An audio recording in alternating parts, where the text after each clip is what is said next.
નમસ્કાર. દિવસભરના તાજા સમાચારોમાં તમારું સ્વાગત છે. તમારી સાથે હું છું પિનલગીરી ગોસ્વામી. સમાચારો વિસ્તારથી જાણીએ એ પહેલા મહત્વના સમાચારો ઉપર એક નજર. મિત્રો, આજની વિડીયોમાં વાત થશે આ તારીખથી ફરીથી જોવા મળશે ઉથલ પાથલ. વરસાદની કરવામાં આવી છે આગાહી. 10 જિલ્લામાં વરસાદની ખાસ આગાહી. ડાલા અને કાર વચ્ચે અકસ્માતમાં 2 લોકોના મોત.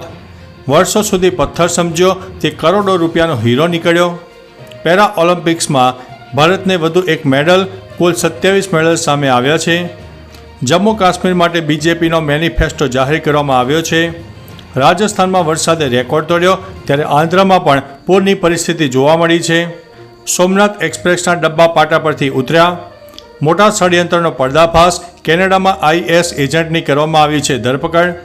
અંજારની લેડી ડોન તેના ભાઈ અને બહેન સાથે જેલના હવાલે. 1896 કરોડમાં બનેલા હાઈવે પર 8349 કરોડની ટોલ વસૂલવામાં આવી છે. સુનિતા વિલિયમ્સનું અવકાશયાન પૃથ્વી ઉપર પરત આવ્યું છે. અમદાવાદના ગુલબાય ટેકરાની કાયા પલટ થશે. હવે મિત્રો, સમાચારો વિસ્તારથી. ગણેશ ઉત્સવની શરૂઆત થઈ ગઈ છે ત્યારે અમદાવાદના સૌથી મોટા ગણેશ મૂર્તિ માર્કેટ ગુલબાય ટેકરાને લઈને સારા સમાચાર સામે આવ્યા છે. ગુલબાય ટેકરાની હવે કાયા પલટ થવાની છે. થોડા સમય પહેલાં અમદાવાદ મ્યુનિસિપલ કોર્પોરેશને આ નિર્ણય લીધો હતો, જેનું ટેન્ડર પણ આપી દેવામાં આવ્યું છે. ગુલબાય ટેકરાના લોકો માટે 322 સ્ક્વેર ફૂટના 854 નવા મકાન બનાવવામાં આવશે.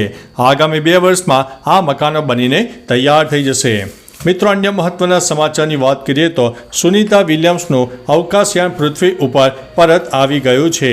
અવકાશયાત્રી સુનિતા વિલિયમ્સ અને તેના પાર્ટનર બુશ વિલ્મોરને સ્પેસ સ્ટેશન પર લઈ ગયેલું અવકાશયાન 3 મહિના પછી પાછું પૃથ્વી ઉપર આવી ગયું છે. ભારતીય સમય અનુસાર સવારે 3:30 ઇન્ટરનેશનલ સ્પેસ સ્ટેશન એટલે કે ISS-થી લગભગ તે અલગ થઈ ગયું હતું અને તેને અમેરિકન રાજ્ય ન્યૂ મેક્સિકોના વ્હાઇટ એન્ડ સ્પેસ હાર્બરમાં લેન્ડ કરવામાં આવ્યું છે. ટેકનિકલ ખામીના કારણે આ સ્પેસયાન ક્રૂ વગર પૃથ્વી ઉપર પાછું ફર્યું છે. મિત્રો, અન્ય મહત્વના સમાચારની વાત કરીએ તો 1896 કરોડમાં બનેલા હાઈવે પર 8349 કરોડની ટોલ વસૂલવામાં આવી છે. સોશિયલ મીડિયા પર ટોલ વસૂલી મુદ્દે લોકોમાં ગુસ્સો જોવા મળ્યો છે. વાત જાણે એમ છે કે RTI દ્વારા જાણવા મળ્યું છે કે રાજસ્થાનમાં દિલ્હી જયપુર હાઈવે એટલે કે નેશનલ હાઈવે નંબર 8 પર મનોહરપુર ટોલ પ્લાઝા છે. 1896 કરોડ રૂપિયાના ખર્ચે બનેલા નેશનલ હાઈવે પર બનેલા ટોલ પ્લાઝામાંથી 8349 કરોડ રૂપિયા વસૂલવામાં આવ્યા છે. આમ છતાં ટોલ વસૂલી બંધ થઈ નથી. લોકો કહે છે કે સરકાર જ લોકોને લૂંટી રહી છે. મિત્રો, અન્ય મહત્વના સમાચારની વાત કરીએ તો અંજારની લેડી ડોન તેના ભાઈ બહેન સાથે જેલના હવાલે. કચ્છના અંજાર વિસ્તારમાં વ્યાજખોરીનો ધંધો કરીને લોકોને ત્રાસ આપનારી લેડી ડોન તરીકે ઓળખાયાની રિયા ગોસ્વામીની પોલીસે ધરપકડ કરી છે. સાથે તેના ભાઈ અને બહેન તેજસ અને આરતીની પણ ધરપકડ કરવામાં આવી છે. ગુજસી કોર્ટ હેઠળ ત્રણેયને જેલમાં ધકેલાયા છે. લોકો એ વ્યાજની પઠાણી ઉઘરાણી તથા શારીરિક અને માનસિક ત્રાસની ફરિયાદ નોંધાવી હતી.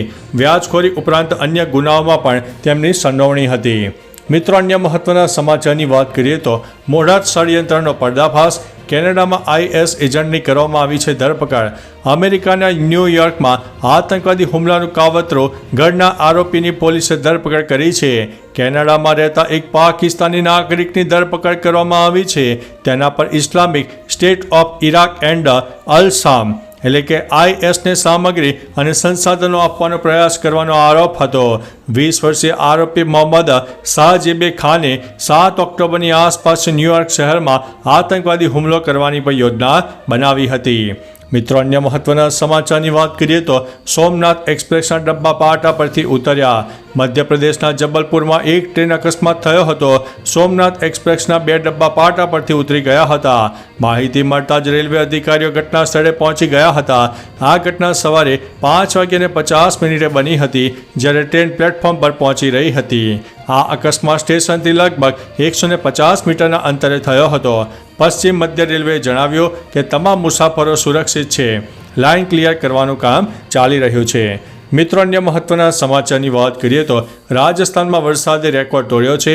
આંધ્રમાં પૂરની પરિસ્થિતિ. રાજસ્થાનમાં વરસાદે 13 વર્ષનો રેકોર્ડ તોડ્યો છે, જેના કારણે અનેક ડેમ ઓવરફ્લો થઈ ગયા છે. તો ઉત્તરાખંડના ચમોલીમાં બદ્રીનાથ હાઈવે પર ભૂસ્ખલન થયું હતું. અડધો પહાડ તૂટીને રસ્તા પર પડ્યો હતો, જેના કારણે હાઈવે પણ બંધ થઈ ગયો હતો. તે જ સમયે આંધ્રપ્રદેશમાં છેલ્લા અઠવાડિયાથી સતત ભારે વરસાદને કારણે ઘણા જિલ્લામાં પૂરની પરિસ્થિતિ સર્જાઈ હતી, જ્યાં અત્યાર સુધીમાં 17 લોકોના મોત થયા છે. 6 લાખથી વધુ લોકો પ્રભાવિત થયા છે. મિત્રો, અન્ય મહત્વના સમાચારની વાત કરીએ તો જમ્મુ કાશ્મીર માટે બીજેપીનો મેનિફેસ્ટો જાહેર કરવામાં આવ્યો છે. જમ્મુ અને કાશ્મીર વિધાનસભા ચૂંટણી માટે ભાજપે મેનિફેસ્ટો જાહેર કર્યો છે, જેમાં કોલેજના વિદ્યાર્થીઓને દર વર્ષે 3000 રૂપિયાનું ટ્રાન્સપોર્ટ એલાઉન્સ આપવામાં આવશે. ધોરણ 10ના વિદ્યાર્થીઓને ટેબ્લેટ અને લેપટોપ મળશે. અમિત શાહે કહ્યું છે કે 5 લાખ નોકરીઓ આપવામાં આવશે. ઉજ્જવલા યોજનાના લાભાર્થીઓને દર વર્ષે 2 મફત LPG સિલિન્ડર આપવામાં આવશે. અટલ આવાસ યોજના દ્વારા ભૂમિહીન લોકોને 1 વીઘા જમીન આપવામાં આવશે. મિત્રો, અન્ય મહત્વના સમાચારની વાત કરીએ તો પેરા ઓલિમ્પિક્સમાં ભારતને વધુ 1 મેડલ, કુલ 27 મેડલ હાંસલ કર્યા છે. પેરિસ પેરામિલિકમાં ભૂતપૂર્વ સૈનિકે ભારતને ગૌરવ અપાવ્યું છે. પુરુષોની શોર્ટપુટ F57 ઇવેન્ટમાં હોકાટો હાતોજી સીમાએ 14.65 મીટરના થ્રો સાથે બ્રોન્ઝ મેડલ જીત્યું છે. આ સાથે ભારતે કુલ 27 મેડલ જીત્યા છે, જેમાં 6 ગોલ્ડ, 9 સિલ્વર અને 12 બ્રોન્ઝ મેડલ સામેલ છે, જે ભારતનું અત્યાર સુધીની તમામ પેરા ઓલિમ્પિક્સનું સૌથી શાનદાર પ્રદર્શન માનવામાં આવી રહ્યું છે. મિત્રો, અન્ય મહત્વના સમાચારની વાત કરીએ તો વર્ષો સુધી પથ્થર સમજ્યો તે કરોડો રૂપિયાનો હીરો નીકળ્યો. હીરાની કિંમત હીરાનો પારખનાર જ કરી શકે, જેની સાબિતી આપતી ઘટના રોમાનિયામાં બની હતી, જ્યાં એક મહિલા દશકો સુધી પથ્થરના ટુકડાનો ઉપયોગ દરવાજો બંધ ના થાય તે માટે સ્ટોપર તરીકે કરતી હતી. જોકે તે મહિલાના મોત બાદ તેને તપાસ માટે મોકલ્યો તો ખબર પડી કે તે પથ્થર નથી, પણ એમ્બેરનો ટુકડો એટલે કે ખાસ પ્રકારનો હીરો છે, જેની કિંમત 9 કરોડથી પણ વધુ હતી. મિત્રો, અન્ય મહત્વના સમાચારની વાત કરીએ તો ડાલા અને કાર વચ્ચે અકસ્માતમાં 2 લોકોના મોત થયા છે. તલોદના રસાસણ નજીક પિકઅપ ડાલાના ચાલકે રોંગ સાઈડમાં વાહન હંકારીને કારને ટક્કર મારતા અકસ્માત થયો હતો, જેમાં ગંભીર ઈજાના કારણે 2 વ્યક્તિઓના ઘટના સ્થળે મોત થયા છે. આ અકસ્માતમાં ચાલક ડાલો મૂકીને નાસી ગયો હતો, જે અંગે તલોદ પોલીસ મથકમાં ફરિયાદ નોંધાતા પોલીસે ગુનો નોંધીને તપાસ હાથ ધરી છે. મિત્રો, અન્ય મહત્વના સમાચારની વાત કરીએ તો 10 જિલ્લામાં વરસાદની આગાહી. હવામાન વિભાગ દ્વારા રાજ્યના 10 જિલ્લામાં વરસાદ પડે તેવી આગાહી વ્યક્ત કરવામાં આવી છે. સાબરકાંઠા, ગાંધીનગર, ખેડા, પંચમહાલ, દાહોદ, છોટાઉદેપુર, વલસાડ, ભાવનગર, અરવલ્લી અને મહીસાગરના અનેક જિલ્લામાં હળવો મધ્યમ વરસાદ થઈ શકે છે. અરવલ્લી અને મહીસાગર જિલ્લા માટે અમુક વિસ્તારમાં ભારે વરસાદની પણ આગાહી વ્યક્ત કરવામાં આવી હતી. મિત્રો, અન્ય મહત્વના સમાચારની વાત કરીએ તો રાજ્યમાં ફરી એકવાર વરસાદની આગાહી કરવામાં આવી છે, જેમાં હવે ઉત્તર ગુજરાત બાદ ફરીથી દક્ષિણ ગુજરાતમાં પણ વરસાદ પહોંચી રહ્યો છે. વાંસદામાં 2 ઇંચ વરસાદ પડ્યો હતો, જ્યારે વઘાઈ અને ભરૂચના વાલિયામાં 1.5 થી 2.5 ઇંચ વરસાદ પડ્યો હતો. બંગાળની ખાડીમાં ફરીથી વરસાદની સિસ્ટમ બનતા તે વેલમાર્ક લો પ્રેશરની કેટેગરી સુધી પહોંચે તેવી શક્યતાઓ છે, જેના કારણે 13, 14 અને 19 સપ્ટેમ્બરમાં ફરીથી વરસાદનો રાઉન્ડ આવી શકે છે. તો ચાલો મિત્રો, ફરીથી દેશ અને દુનિયાના સુપરફાસ્ટ સમાચાર લઈને મળતા રહીશો. ત્યાં સુધી અમને રજા આપશો. નમસ્તે.